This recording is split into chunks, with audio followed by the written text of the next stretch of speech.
नमस्कार viewers, Pathfinders bye Unacademy में स्वागत है। दोस्तों, इंडिया और श्रीलंका के बीच में एक बहुत ही बड़ी डेवलपमेंट आ रही है। इनफैक्ट पहली बार इतनी पॉजिटिव डेवलपमेंट इंडिया और श्रीलंका के बीच में आ रही है कि इन दोनों कंट्री के इतिहास में पहली बार डिफेंस कोऑपरेशन एग्रीमेंट दोनों कंट्री के बीच में साइन होते हुए नजर आ रहा है। और ये जो डिफेंस पैक्ट है, ये कोई बहुत ही बाद में नहीं होगा, 2-3 साल बाद नहीं होगा। इनफैक्ट अगले वीक जब प्राइम मिनिस्टर मोदी श्रीलंका दौर पर जाएंगे तो उसी समय ये एक हिस्टोरिक डिफेंस एग्रीमेंट होगा। दोस्तों, इस बात की एक्सपेक्टेशंस किसी ने नहीं की थी। इनफैक्ट मैंने तो कभी नहीं किया था, बिकॉज जिस तरीके से चाइना का इन्फ्लुएंस पिछले एक दशक पर चाइना के पॉलिटिक्स में बढ़ा है, और इनफैक्ट इस समय जब श्रीलंका के एक नए प्रेसिडेंट एकेडी जो एक मार्क्सिस्ट पार्टी से बिलोंग करते हैं, और इनकी पार्टी का चाइनीज कम्युनिस्ट पार्टी के क्लोज होना ये किसी से छुपा नहीं है, उस कॉन्टेक्स्ट में श्रीलंका इतना बड़ा फैसला भारत के साथ लेगा, इस बात की एक्सपेक्टेशंस मैंने नहीं की थी। अब इस पर्टिकुलर डेवलपमेंट से एक सिग्निफिकेंट फायदा जो भारत को आने जा रहा है वो है Indian Ocean region. Indian Ocean region में जहां पे भारत एक हमेशा से हिस्टोरिकली एक नेट सिक्योरिटी प्रोवाइडर का रोल प्ले किया है, लेकिन धीरे धीरे करके जैसे चाइना का इन्फ्लुएंस बढ़ा है, इंडिया को काफी ज्यादा परेशानी झेलनी पड़ी है। और आपको पता है, रिसेंटली प्राइम मिनिस्टर मोदी ने सागर डॉक्ट्रिन को अपग्रेड करके महासागर डॉक्ट्रिन में कन्वर्ट किया है। और अब इस इंडिया श्रीलंका के बीच में डिफेंस एग्रीमेंट होने से भारत का जो इंडियन ओशन रीजन में एक रोल है वो और ज्यादा स्ट्रेंथन होगा। दोस्तों, इससे एक चीज तो श्योर है कि चाइना का हनीमून पीरियड खत्म हो रहा है। बिकॉज देखिए, चाइना के लिए आज कहां प्रोटेस्ट नहीं हो रहा है। इनफैक्ट पाकिस्तान जैसे देश में जो चाइना की गोद में बैठा हुआ है, वहां पे भी चाइना के अगेंस्ट प्रोटेस्ट है। म्यांमार में देखिए कैसे चाइना के कंसुलेट ऑफिस में अटैक कर दिया गया। तो आज चाइना का एक हनीमून पीरियड खत्म हो रहा है, बिकॉज कंट्रीज को आज समझ में आ रहा है कि चाइना पैसे पैसे दे देकर कैसे इन कंट्रीज को ट्रैप में किया। इनफैक्ट श्रीलंका के इकोनॉमिक क्राइसिस में एक बहुत बड़ा रीजन था चाइना का कर्ज, और वहां के लोग को आप कब तक बेवकूफ बनाओगे। तो इसलिए पिछले कई समय से श्रीलंका में भी एक बहुत बड़ा प्रोटेस्ट चल रहा है चाइना के अगेंस्ट। ऑल्दो वहां की मीडिया इसको छुपाना चाहिए, सरकार भी छुपाना चाहे, लेकिन कब तक छुपाओगे। फाइनली अब चीजें पिक्चर में आ रही हैं, और इसीलिए श्रीलंका के जो एकेडी हैं वो भारत के साथ इस पर्टिकुलर चाइना के एग्रेशन, चाइना के प्रेजेंस, चाइना के इन्फ्लुएंस को बैलेंस करने के लिए, काउंटर करने के लिए भारत के साथ एक डिफेंस एग्रीमेंट साइन करने जा रहे हैं। दोस्तों, तो ये बायलैटरल सिक्योरिटी रिलेशन इंडिया और श्रीलंका के बीच में एक बहुत ही बड़ा शिफ्ट है, जिससे भारत और श्रीलंका के बीच में जो मिलिट्री टू मिलिट्री एग्रीमेंट है वो और ज्यादा स्ट्रांग होगा। पहली बार दोनों कंट्री इस तरीके का डिफेंस कोऑपरेशन एग्रीमेंट साइन करने जा रहे हैं, जो कि प्रोबेबली प्राइम मिनिस्टर मोदी के Colombo visit which is going to happen next week, वहीं पे साइन होगा। दोस्तों, आपको पता है कि प्राइम मिनिस्टर मोदी अभी 2 देश के टूर पे जाने वाले हैं। पहले वो थाईलैंड जाएंगे, जहां पे वो बिम्स्टेक समिट को अटेंड करने जा रहे हैं। और बिम्स्टेक समिट काफी ज्यादा अगेन बहुत ज्यादा इंपॉर्टेंट है, बिकॉज प्रोबेबली शायद यहां पर वो मोहम्मद यूनुस से मिल सकते हैं। ऑल्दो प्राइम मिनिस्टर मोदी मेरे ख्याल से नहीं मिलेंगे, और एज पर एस जयशंकर जी उनका भी कहना है कि मोस्टली ये लोग नहीं मिलने वाले हैं, but let us see what happens at the BIMSTEC summit. और उसको कंप्लीट करके फिर वो श्रीलंका जाएंगे, जहां पर वो अनुराग कुमार दिस्यंके, जो श्रीलंका के समय प्रेसिडेंट है, वो आएंगे। अब प्राइम मिनिस्टर मोदी जा क्यों रहे हैं?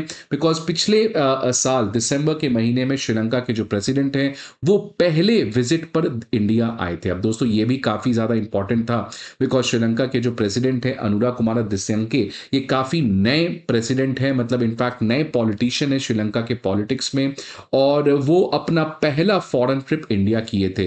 अगेन, इस बात की भी किसी को एक्सपेक्टेशन नहीं थी, बिकॉज जिस तरीके से साउथ एशिया के जो लीडर्स हैं उनका इंडिया छोड़कर चाइना जाना, टर्की जाना ये चल रहा है, ये किसी ने एक्सपेक्ट नहीं किया था कि एकेडी चुन के आके पहला विजिट इंडिया करेंगे और अपने जो हिस्टोरिकल ट्रेडिशन है उसको ब्रेक नहीं करेंगे। बिकॉज देखिए, नेपाल के केपी शर्मा ओली ने क्या किया, वो इंडिया छोड़कर चाइना चले गए। मालदीव्स के प्रेसिडेंट जो हमेशा से चुन के आते थे तो इंडिया आते थे, वो इंडिया छोड़ के टर्की चले गए, फिर चाइना चले गए। म्यांमार की मिलिट्री गवर्नमेंट चीफ वो भी चाइना चली गई।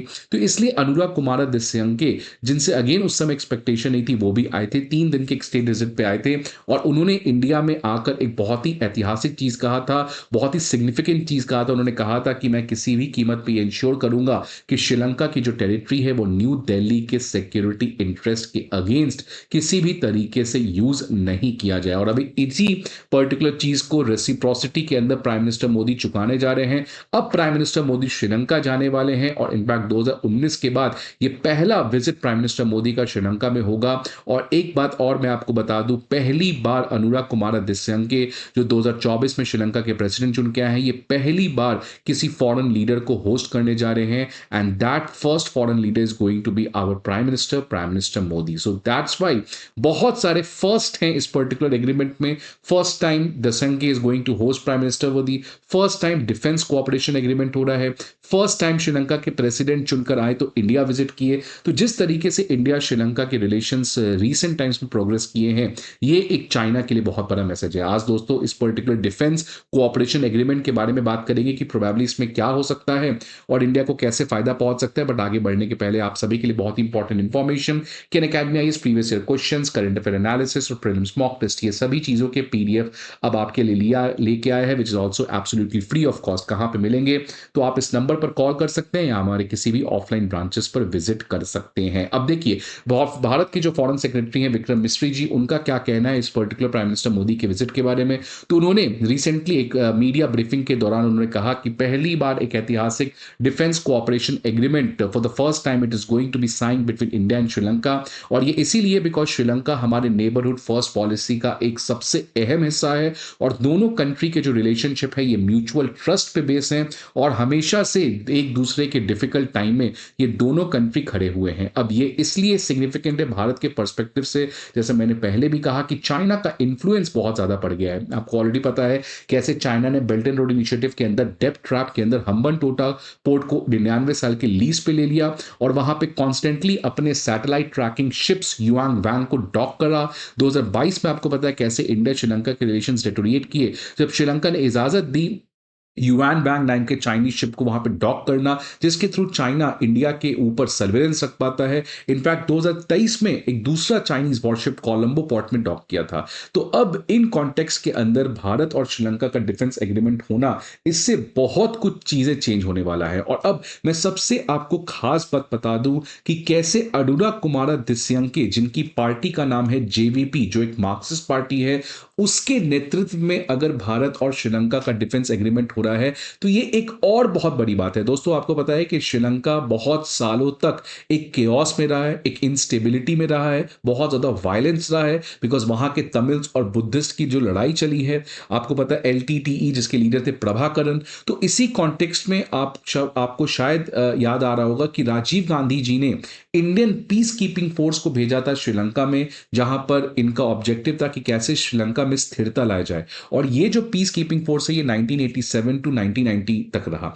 इससे वहां के तमिल्स भी नाराज हुए और बुद्धिस्ट भी नाराज हुए। तमिल्स को लगा कि राजीव गांधी जी ने भेजा है तमिल्स को दबाने के लिए और इसी की वजह से राजीव गांधी जी का असैसिनेशन हुआ। और बुद्धिस्ट को लगा कि ये जानबूझकर इंडिया जो है वो श्रीलंका के पॉलिटिक्स में इंटरफेयर कर रहा है।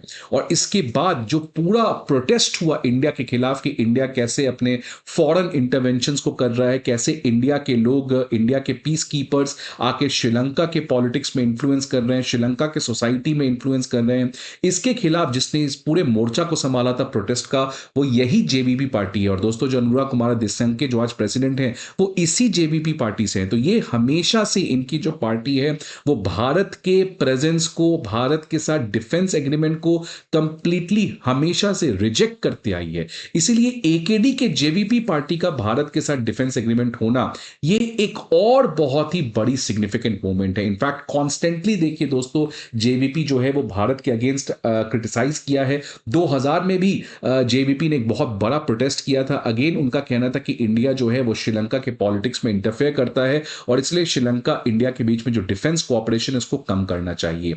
लेकिन जैसे जैसे दोस्तों आज चाइना काफी ज्यादा एग्रेसिवली श्रीलंका को बदलना चाह रहा है, श्रीलंका को अपने इन्फ्लुएंस में लाना चाह रहा है। आपको पता है हम्बन टोटा पोर्ट का बेस्ट एग्जांपल है।